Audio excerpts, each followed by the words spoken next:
Welcome to our channel rowdy baby Araha. Simple and easy Andhra style chicken curry చూపిస్తున్నాను అనమాట. Half KG chicken. నేను చెప్పిన measurements అని మీరు హాఫ్ కేజీ చికెన్కి తీసుకుంటే పర్ఫెక్ట్గా చికెన్ కర్రీ వస్తుంది. ఫస్ట్ చికెన్ని బాగా క్లీన్ చేసుకోండి. నేను 3 to 4 టైమ్స్ వరకు క్లీన్ చేశాను. తర్వాత ఒక బౌల్లోకి తీసుకొని కొంచెం సాల్ట్, కొంచెం టర్మరిక్ పౌడర్ అండ్ కొంచెం రెడ్ చిల్లీ పౌడర్, ఈ 3 వేసుకొని బాగా కలుపుకోండి. సాల్ట్ మాత్రం కొంచెమే వేయండి, ఎందుకంటే తర్వాత మళ్ళీ మనం ఆనియన్స్ అండ్ టమాటా వేగినప్పుడు కొంచెం సాల్ట్ వేస్తాం కాబట్టి ఇప్పుడు చికెన్కి సరిపడా మాత్రమే వేయండి. బాగా మిక్స్ చేసుకొని ఒక హాఫ్ అన్ అవర్ పాటు పక్కన పెట్టుకోండి. ఆ తర్వాత ఒక onion, 3 tomatoes, 2 green chillies and కొంచెం కరివేపాకు తీసుకొని బాగా స్లైసెస్గా కట్ చేసుకొని పక్కన పెట్టుకోండి. ఇప్పుడు ఒక ప్యాన్ పెట్టుకొని కొంచెం ఆయిల్ పెట్టుకోండి.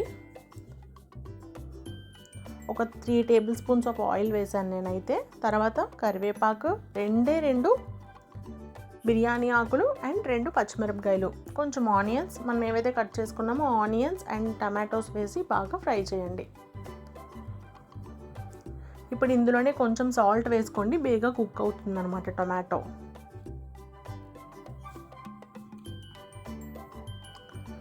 సాల్ట్ కూడా వేసుకున్న తర్వాత బాగా కలిపేసి లిడ్ పెట్టేసుకోండి. ఆ తర్వాత మళ్ళీ చూసినట్లయితే కొంచెం చూసారా టమాటాది బాగా మగ్గిపోయింది కాబట్టి ఇప్పుడు అల్లం వెల్లుల్లిపాయ పేస్ట్.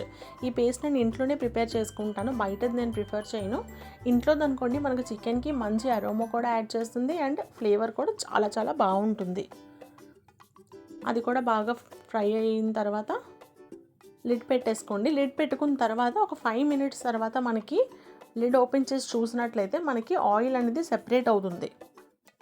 వన్స్ అలా ఆయిల్ సెపరేట్ అయిందంటే మనకి అల్లం వెల్లుల్లిపాయ పేస్ట్ మనకి ఆనియన్ అండ్ టమాటోలోని బాగా మిక్స్ అయ్యి ఆయిల్ రిలీజ్ చేసిందని అర్థం. అందులోనే చికెన్ యాడ్ చేసుకోండి. యాడ్ చేసుకొని అంతా కలిపేసుకోండి ఒకసారి.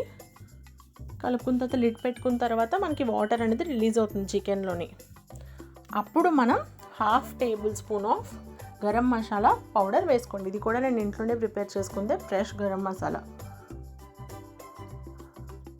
బాగా కలిపేసుకున్న తర్వాత కొత్తిమీర కొంచెం వేసుకోండి. తర్వాత లిడ్ పెట్టేసుకోండి. అంతే, simple and easy chicken curry ready అయిపోయింది. ప్లీజ్ ఛానల్ని సబ్స్క్రైబ్ చేసుకోండి, లైక్ చేయండి అండ్ షేర్ చేయండి, కామెంట్ చేయండి.